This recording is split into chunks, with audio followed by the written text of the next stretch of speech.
Lizard et vous allez découvrir notre nouvel album Eroded sur Inspiration Metal. Bah écoute, Will, ça me fait plaisir de te parler. Donc toi, on en parlait juste avant, tu es le bassiste de Lizard, groupe français qui existe depuis pas mal d'années, hein, je crois que c'est 2006. Oui. Vous avez débuté à peu près à cette période-là. J'ai envie de te demander, parce que vous avez eu la chance quand même de faire un peu de concerts en 2020. J'ai vu que vous avez joué le 29 février 2020 à Aigrefeuille-sur-Maine, à l'Amorac Festival, dans le 44. Oui. Quel souvenir tu gardes? C'est peut-être la dernière date que vous ayez fait d'ailleurs. Ben, c'est la dernière date, ouais. Et c'était super, c'était un petit festival métal vers Nantes, je pense. Et ouais, il y avait une super ambiance de pré-pandémie, on va dire. À cette époque-là, on ne savait pas encore à quel point ça allait toucher le monde entier. Ouais. Donc c'est le dernier souvenir de la vie telle qu'il était avant. Comment tu décrirais le groupe sur scène, pour tous ceux qui ne vous ont pas vu sur scène? Quelle image vous avez envie de donner et comment vous êtes sur scène? Alors, on est un trio. Ouais. Après, on est un son beaucoup plus gros qu'on pourrait le croire, je pense, parce qu'on a, par exemple, je joue sur 2 amplis, Mathieu aussi, donc on joue que Mathieu sur son deuxième ampli, il lance des boucles en fait en temps réel qu'il enregistre et il joue par-dessus et de mon côté, donc j'ai un ampli son clair, un ampli son disto. Ce qui fait qu'il y a 5 sources sur scène. Nous, on n'est que 3 musiciens, on va dire. Donc voilà, c'est ça qui, je pense, qui surprend un peu les gens. C'est ils voient que 3 personnes sur scène, mais voilà, ça sonne comme 5. Mais sinon, on a de l'ambiance, du gros son métal. On essaye d'aller un petit peu partout dans ces directions-là, quoi. C'est un challenge en fait quand on est en trio, justement, comparé à un groupe à 2 guitares, un groupe à 5 ou à la limite à 4. Oui et non, il y a des avantages dans le sens où c'est beaucoup plus simple de se mettre d'accord pendant la phase de compo, on va dire. Et puis après le challenge, c'est de remplir le son au bon moment, on va dire. Mais sinon, le trio, c'est le format préféré de chacun dans le groupe. Je pense qu'on a tous eu des groupes avant où on était 4, 5, voire plus. Donc non, je pense que ce trio, c'est bien, quoi. Alors j'ai vu qu'en janvier 2018, en septembre 2018, vous avez fait une tournée européenne, vous jouez un peu partout dans l'Europe, donc une vraie tournée. Quel souvenir tu gardes de ces 2 tournées? En fait, c'était par 2 morceaux. Quel souvenir tu gardes de ces 2 tournées? C'était pour l'album précédent, donc Shift, qui est sorti début 2018 justement. Donc la première tournée, on était en co-headline avec Orc. Donc c'est un side project de Pat Mastelotto, le batteur de King Crimson. Donc ça, c'est une super tournée. On a fait beaucoup de petites salles un peu partout en Europe. Et ça, c'était vraiment cool, surtout pour Katie, parce que Pat Mastelotto, c'est un de ses batteurs préférés. Ouais. Et puis pareil, donc en septembre, c'était avec Pineapple Thief. Nous, on était en première partie sur cette tournée-là. Et pareil, c'est la dernière tournée qu'on a fait jusqu'à aujourd'hui. Et là, c'était des plus grosses salles, pareil partout en Europe. Donc c'était vraiment bien. Donc que des bons souvenirs et ça commence à être un peu loin tout ça. Il y a des concerts qui t'ont marqué, comme ça, quand on a la chance de jouer autre part qu'en France? Ouais, la dernière date de cette tournée avec Pineapple Thief, c'était à Londres, dans un énorme théâtre, un vieux théâtre. Ça, c'était mémorable parce que le décor il était super, c'était blindé, je crois que c'était sold out. Donc Puis comme c'est la dernière date de la tournée, tu as toujours une énergie supplémentaire. Et Ouais, non, c'était c'est cool. la fête. Ouais, complètement, ouais. Il y a. Oui, alors j'avais envie de te demander, donc il y a l'album qui va sortir, ça sort le 19 février de cette année, donc dans à peu près un mois, hein, un petit peu plus. Est-ce que vous avez déjà hésité à sortir l'album au vu de ce qui se passe, vu qu'apparemment les concerts c'est pas pour tout de suite, ou est-ce que vous aviez vraiment envie de le sortir, est-ce que vous avez réfléchi beaucoup avant de le sortir en tout cas? Ouais, il y a eu plusieurs dates de proposées par le label Pelagic. Le problème, c'est que on l'a enregistré fin 2019, cet album. Donc, ça commence déjà à faire long. Donc, on avait le choix entre sortir maintenant, sachant qu'il n'y aura pas de tournée, ou attendre, mais sans savoir jusqu'à quand. Donc, après, on aurait pu le sortir juste avant l'été, c'est-à-dire juin 2021, en espérant qu'on puisse tourner à la rentrée. Mais là, aujourd'hui, on voit que c'est toujours pas sûr qu'on va pouvoir faire ça. Donc, le label nous avait proposé plusieurs dates. Et puis, finalement, on s'est tous mis d'accord sur le sortir maintenant. Et puis, si jamais on n'a aucune possibilité de tourner cette année, nous, on va se remettre à composer pour le prochain album. Et on verra ce qui se passera par la suite. Mais de toute façon, ouais, on n'avait pas envie d'attendre sans savoir jusqu'à quand on allait attendre. Donc, voilà, on a préféré le sortir plutôt un peu trop tôt par rapport à la pandémie, on va dire. Ouais, alors tu me disais que en fait, l'album était terminé en fin 2019. Comment s'est déroulé le processus d'écriture pour celui-là? C'est votre quatrième album, hein, quand même. Et toi, quel est ton rôle justement dans le processus d'écriture? Du coup, ouais, on a commencé à composer un petit peu entre les deux tournées 2018 et puis début 2019. Donc le processus en ce moment et puis depuis quelques années maintenant, c'est que Mathieu, de son côté, donc guitariste, il est très productif en termes d'idées, de riffs. Ouais. Donc ce qui se passe, c'est qu'il compose de son côté les idées de base qu'il nous présente à moi et à Katie. Mais on se retrouve toujours tous les trois ensemble dans un local pour jammer sur ces idées, rebondir dessus.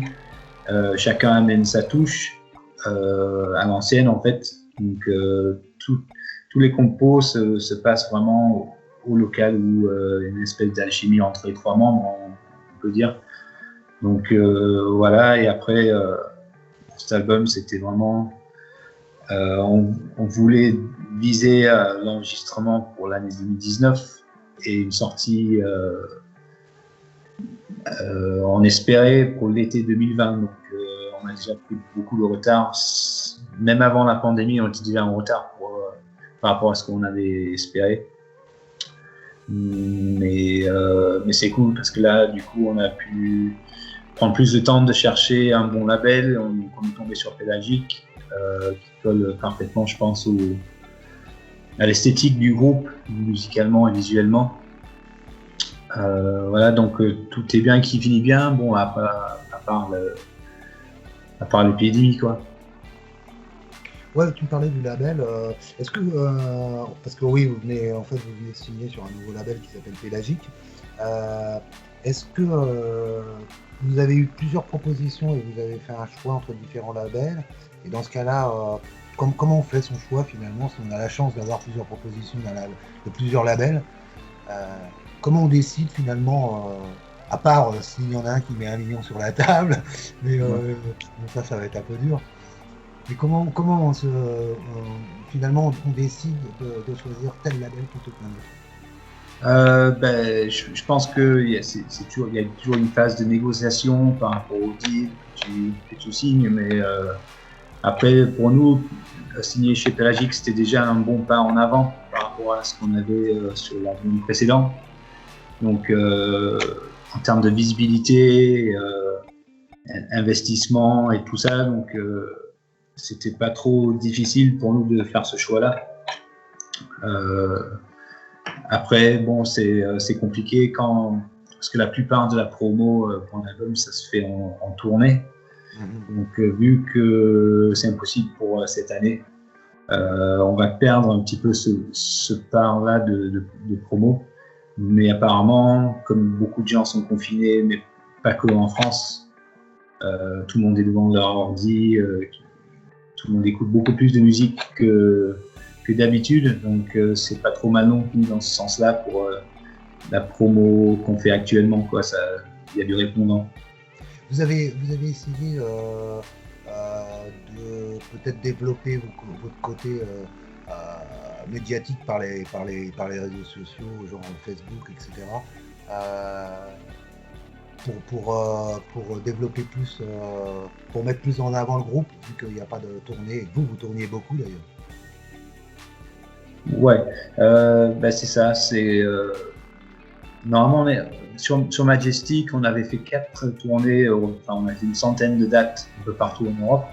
Pour Shift, à peu près la moitié. Donc, tout ça, ouais, ça se rattrape pas sans tourner. Mais voilà, il faut qu'on fasse le plus possible parler de nous sur les moyens qui restent, c'est-à-dire Internet, radio et tout ça. Donc, on essaye d'être présent et on a de la chance avec cet album on a beaucoup de singles entre guillemets sur l'album, des morceaux qui passent en clip. Donc on a prévu 4 clips avant la sortie de l'album. Et plus tu as de clips vidéo, plus tu peux étaler la promo. Donc forcément plus les gens vont entendre parler de cet album. Donc c'est quand même cool de ce côté-là. Alors, pour cet album, vous êtes parti, j'ai vu ça, vous êtes parti en septembre-octobre 2019 en Allemagne, au Castle Studio. Vous avez enregistré avec Peter Junge. Oui. Qu'est-ce qui a motivé déjà ce choix de travailler avec Peter Junge et le choix des studios? Alors, on avait déjà enregistré avec lui sur l'album précédent, et à l'époque c'était à Bordeaux. Donc lui, il est venu nous enregistrer là-bas, et puis il a mixé chez lui en Allemagne. Et pour cet album, en fait, donc lui, il habite carrément dans un studio assez énorme qui s'appelle Castle Studios à Dresden. Donc il y a de quoi héberger des groupes là-bas.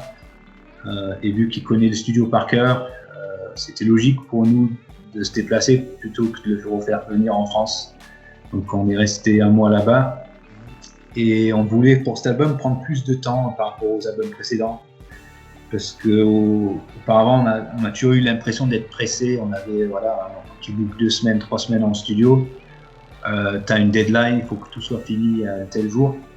Et pour une fois on voulait justement étaler un petit peu le travail, surtout par rapport à la voix, parce que quand tu essayes d'enregistrer un album entier en quelques jours, les cordes vocales vont tirer sur la gueule. Donc on a vraiment décidé de prendre 10 jours juste pour la voix, pour que Matt il puisse faire un travail plus approfondi sur chaque morceau. Donc c'était ça le but en fait. C'était ça en fait, quand on arrive comme ça dans un studio, qu'on s'enferme quand même pendant un mois, ce qui est pas mal pour enregistrer un album, par les temps qui courent en tout cas. C'était quoi le challenge justement de bien travailler les voix, d'améliorer toute la partie vocale? Ouais, c'était la priorité, ouais, parce que nous on aime bien jouer en live, même en studio, donc tout le monde joue en même temps, on enregistre tout et on prend les meilleures performances. Et après, on fait des revers, des claviers, des pianos, des doublages de guitare, enfin un peu d'expérimentation. Et puis la voix, ça a toujours été le truc qu'on pose en dernier. Donc là, on a essayé de faire un peu de voix en même temps que tout le reste pour l'étaler sur le temps. Et ça, je pense que ça a vachement marché.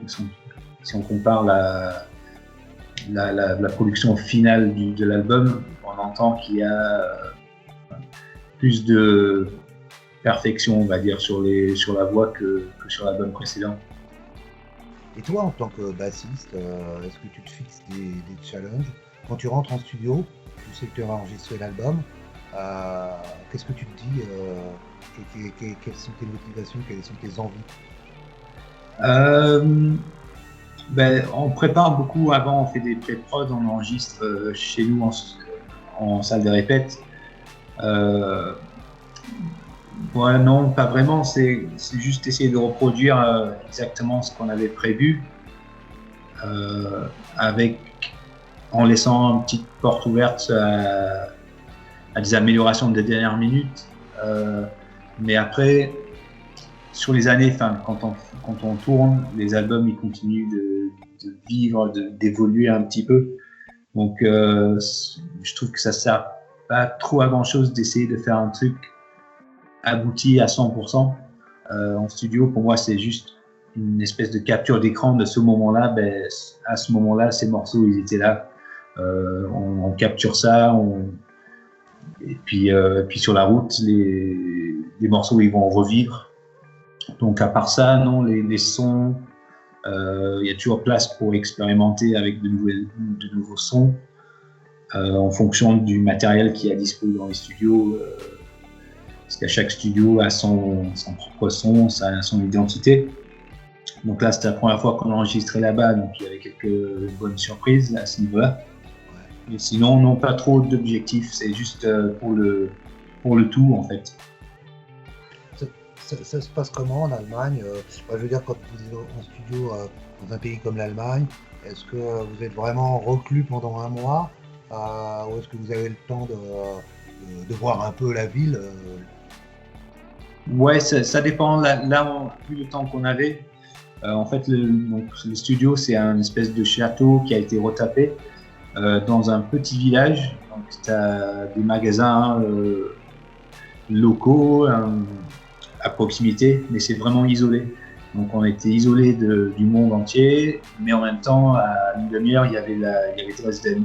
Donc, on a pu visiter un petit peu la ville qui a une sacrée histoire. Par rapport à la Seconde Guerre mondiale, c'est une ville qui a été complètement détruite et reconstruite. Et puis on n'était pas loin de la nature non plus, donc on a pu faire quelques sorties dans les montagnes quand on avait besoin de prendre l'air. On avait 2-3 jours off sur le mois, donc ouais, à ce niveau-là, c'était confort quand même. Ouais. Alors, tu me disais, il y a 4 singles, 4 titres en tout cas, extraits de l'album qui vont sortir. Le premier, je crois que c'était Blowdown, Oui. premier extrait de l'album. Comment vous choisissez finalement les titres qui vont être extraits de l'album? C'est pas facile parce que chacun a son avis sur quel morceau. Tout le monde a son morceau préféré. Après, tu as le label qui a les siens. Ouais. Nous, depuis le début, on pensait que Blowdown, on savait que c'était un de nos morceaux préférés à jouer. Donc, on s'était dit, il faut absolument faire un clip pour celui-là. Après, on avait 2-3 autres idées, le label les leurs. Donc, au final, on condense les opinions de tout le monde pour faire un choix de priorité, tel morceau. Donc, le prochain qui va sortir, c'est Blue Moon, dans une dizaine de jours. Et après, il y a Avalanche qui sortira aussi en single juste avant l'album ou même en même temps, je pense. Sachant qu'il reste d'autres morceaux qui pourraient peut-être ressortir. Admettons, on fait une tournée à la rentrée ou l'année prochaine. Ça sera peut-être le moment de repousser avec un coup de com pour un nouveau single. Blowdown, c'est quoi le thème? Je ne sais pas si toi, au niveau des paroles, tu es impliqué ou pas du tout. Non, c'est les deux autres qui font les textes de l'album, enfin de tous les albums. Ouais. Le thème de l'album, c'est la relation que l'humanité a avec son entourage, c'est-à-dire la planète, la biodiversité, les animaux, les plantes. La séparation qu'on a créée nous-mêmes entre nous et le reste. Et avec une espèce de lumière au bout du tunnel, une réconciliation entre l'humanité et tout le reste. Donc c'est un petit peu ça. Après chaque titre de morceau, c'est comme des chapitres de ce thème-là en fait. Blowdown, ça veut dire les arbres qui sont tombés par le vent ou autre méthode. Donc il faudrait plus demander aux autres spécifiquement les thèmes de chaque chanson. Alors l'album il s'appelle Eroded. Qu'est-ce que vous entendez par là Eroded, c'est qu'est-ce qui est Eroded c'est l'humanité, c'est le monde. Ouais, c'est justement notre relation avec le reste qui commence à s'éroder, la planète qui fatigue de notre influence. Voilà, c'est un tout en fait. J'ai vu que quel est le symbole de la pochette qui est un petit peu étrange comme ça, enfin pour ceux qui sont de l'extérieur. Comment vous en êtes arrivé à une pochette comme ça? Alors, on a travaillé avec Michael André, c'est un musicien de Toulouse qui est aussi artiste, il est peintre, graphiste et donc lui il s'est inspiré des textes justement, donc il est resté bloqué sur la première phrase de Avalanche, donc le dernier morceau, A Vault Between Two Riverbanks, donc un espace entre les deux côtés d'une rivière. Voilà, il s'est inspiré de ce thème-là et en même temps on voulait qu'il y ait des couleurs un peu vives, donc c'est pour ça qu'il y a pas mal de jaune, enfin des couleurs. Le jaune est dominant. Ouais. Ah oui, sur cet album, j'ai vu que vous avez utilisé du piano. Est-ce que c'était la première fois que vous utilisiez du piano? Et si oui, comment était cette expérience? Qu'est-ce qui vous a donné finalement envie de mettre du piano dans un groupe, dans un trio où il y a basse, batterie et guitare quoi, en général, enfin même tout le temps? Souvent c'est juste une histoire de texture, de son qu'on aime bien rajouter. Après souvent Mathieu il a des idées de mélodies au piano, donc il y a certains morceaux qui pourraient finir en version piano, mais là pour le coup c'était plus des textures, apporter des sonorités un peu différentes. J'ai vu que, je sais pas qui a déclaré ça, mais c'est certainement peut-être pas forcément un des trois, que vous appréciez beaucoup les années 60-70, mais pas les 80. Qu'est-ce que vous n'avez pas dans les années 80, où il y a eu toute cette génération de grands groupes, on dit métal maintenant, à l'époque on disait hard rock. Ouais. Je sais pas d'où sort ce texte, non. Je pense qu'il y a peut-être moins de groupes des années 80 qu'on se sert comme inspiration, on va dire. Après, il y a des groupes qu'on adore comme Metallica, les Pixies, Jane's Addiction, même Frank Zappa qui était encore actif dans les années 80. Donc il y avait de très très bons groupes. Mais nous, c'est on pense plus aux années 70 et 90 en fait, c'est pendant les années 90, nous on était ados, donc on écoutait beaucoup des musiques actuelles de l'époque. Et quand c'était encore plus petit que ça, la musique qu'écoutaient nos parents, c'était souvent les années 70. C'était Led Zeppelin, Pink Floyd, King Crimson, Jimi Hendrix, des trucs comme ça. Donc nos influences, c'est plus les influences et de nos parents et des années 90 dans lesquelles on a grandi en fait. Vous vous sentez un peu dans la... Donc les années 90, c'est vraiment l'arrivée du grunge avec Nirvana, Soundgarden, il y avait Temple of Dog, Alice in Chains, tout ça, ça balayait tout. Hein. Après, il n'y avait plus rien, il n'y avait plus que quoi. Et vous vous sentez vraiment dans cette filiation, c'est vraiment ce qui vous inspire le plus, ce grunge des années 90?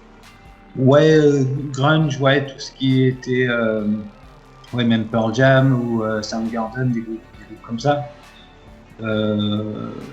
Ouais, puis tout ce qui se passait dans les années 90, il y avait un son qu'on adorait en fait. Donc nous, on a toujours essayé de garder un côté moderne, mais avec un côté années 90.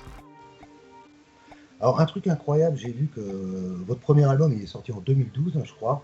Et vous avez été enregistré à Los Angeles avec Rhys Fulber, bon, qui est plus que connu, hein, qui a produit plein de grands groupes, Fear Factory, Paradise Lost, il y en a plein comme ça, bon, qui est un producteur renommé, comme on dit.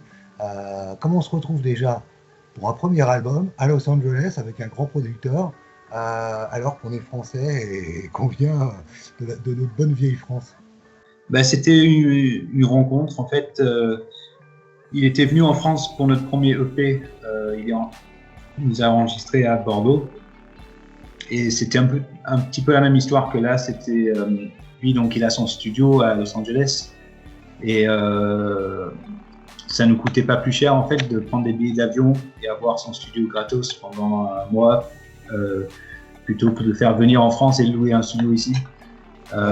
Et lui, donc il adorait notre musique. Donc je me rappelle à l'époque, il nous disait que nous, on était un petit groupe français à l'époque, on n'avait pas de moyens. Et il avait préféré produire notre album plutôt que prendre des plus grosses prods avec plus de moyens. Lui, c'est quelqu'un qui bosse avec des projets quand il kiffe vraiment la musique. Donc c'est comme ça qu'on l'a rencontré sur Internet. Je crois que c'était même l'époque MySpace, où il avait écouté des morceaux à nous sur MySpace. Ouais, quelque part, c'est un bel hommage pour un groupe comme ça, qu'un producteur comme lui s'intéresse à vous et décide de vous produire plutôt que le groupe d'à côté qui va mettre beaucoup d'argent sur la table. Voilà, exactement.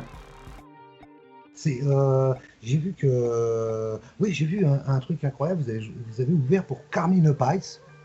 Oui. Qui lui est une vraie légende, plus qu'une légende, hein, c'est un mythe. Qui a joué avec tous les grands, Rod Stewart. Comment ça s'est passé? Quel souvenir vous gardez de cette rencontre avec Carmine Appice? En fait, c'était un masterclass de batterie que Katie avait fait. Je crois que c'était à Montluçon et à Lyon. Elle avait fait 2 masterclass avec lui. Et on a fini par être. On est devenus amis et on a sorti Majestic sur son label aux États-Unis. Ouais. Et là, on est toujours en contact avec lui. Justement, son ex-bassiste est mort hier, donc on a eu un petit échange parce que lui, il a joué avec ce mec sur plusieurs projets, Cactus et tout ça. Donc, non, c'est quelqu'un de vraiment ouvert sur les nouvelles musiques. C'est vraiment génial d'échanger avec des gens qui ont été là depuis le début de l'histoire du rock et qui sont toujours là à faire des tournées en Europe. Donc voilà, ouais, c'est vraiment quelqu'un de génial, Carmine. Qu'est-ce qu'on apprend quand on a la chance d'échanger avec Carmine? Qu'est-ce qu'on apprend? Qu'est-ce qu'il vous a apporté finalement dans ces échanges? Lui, c'était surtout niveau batterie avec Katie. Ils ont échangé sur la technique, comment s'améliorer, pointer du doigt les points faibles et travailler sur ça, plutôt que sur le groupe en général, je pense. Qu'est-ce qui vous fait avancer après 4 albums? Quel est le moteur en fait finalement de Lizard? Nous, on aime bien juste avancer, faire un petit peu plus gros, un petit peu mieux à chaque fois, faire des petits pas en avant plutôt que des gros changements. Donc, tant qu'on fait du progrès, ça nous suffit. Donc là, c'est la première fois qu'on bosse avec un vrai gros label. Donc ça, c'est vraiment bien pour nous en ce moment. C'est ça qu'on avait besoin. Et après, musicalement, on aime éviter de se répéter, toujours faire quelque chose d'un peu différent. Créativement, on n'aime pas que les nouveaux morceaux ressemblent aux anciens, que ce soit dans le son ou la structure ou les constructions mélodiques, tout ça. Donc voilà, je pense que c'est ça qui nous fait qu'on garde une motivation pour aller de l'avant. Est-ce que ce qui nous arrive actuellement, ça peut vous inspirer? Tu disais que vous allez peut-être travailler sur le prochain album dans la foulée, presque. Est-ce que ça, c'est quelque chose qui pourrait vous inspirer? Parce que souvent, vous avez beaucoup écrit des titres qui étaient un peu sur la fin de l'humanité, je sais pas, comme Cloudless Sky, Passing By. Est-ce que ça, c'est quelque chose qui pourrait vous inspirer pour un album, peut-être pas le prochain, mais... Ouais, c'est quelque chose qu'on fait déjà, je pense. Ce thème-là, on l'aborde déjà. Cet album, il a été conçu avant la pandémie et pourtant il colle parfaitement, on va dire, à ce qui nous arrive en ce moment même. Donc, en tout cas, on manque pas d'inspiration justement sur ce thème-là. Vous avez déjà pensé à vos nouvel album? Je veux dire, vous avez déjà travaillé des morceaux? Mathieu, oui, il joue tous les jours chez lui, donc vu que c'est le guitariste, donc il a beaucoup d'idées, beaucoup de riffs. Donc de son côté, il y a déjà beaucoup de matière à faire un prochain album. Je sais pas, pour terminer, qu'est-ce que tu as envie, toi, de dire par rapport à Lisa, par rapport à ce nouvel album? Tu parlais aussi du nouveau label, qui a l'air d'être important pour vous aussi en termes de soutien. Qu'est-ce que tu as envie de dire pour justement tous ceux qui ne vous connaissent pas, qui vont peut-être vous découvrir avec cet album? S'ils me découvrent, c'est déjà bien. Tous ceux qui n'ont pas encore écouté, je leur dirais de faire un tour sur YouTube, sur nos dernières vidéos, et venir faire un tour sur Facebook et Instagram, parce qu'aujourd'hui c'est là que tout se passe, vu qu'il n'y a pas de tournée. Et voilà, et sinon j'espère que tout le monde peut gérer ce qui nous arrive en ce moment, et parce que c'est pas facile pour qui que ce soit, je pense. Et la musique et l'art en général, c'est toujours un bon échappatoire à tout ça, quoi. Dernière question, t'es bassiste. Comment finalement comment est née ta passion pour cette musique? Vous parlez des années 90 où vous étiez, je suppose, ado, et comment tu t'es retrouvé à finalement prendre une basse et jouer de la musique, jouer de la basse?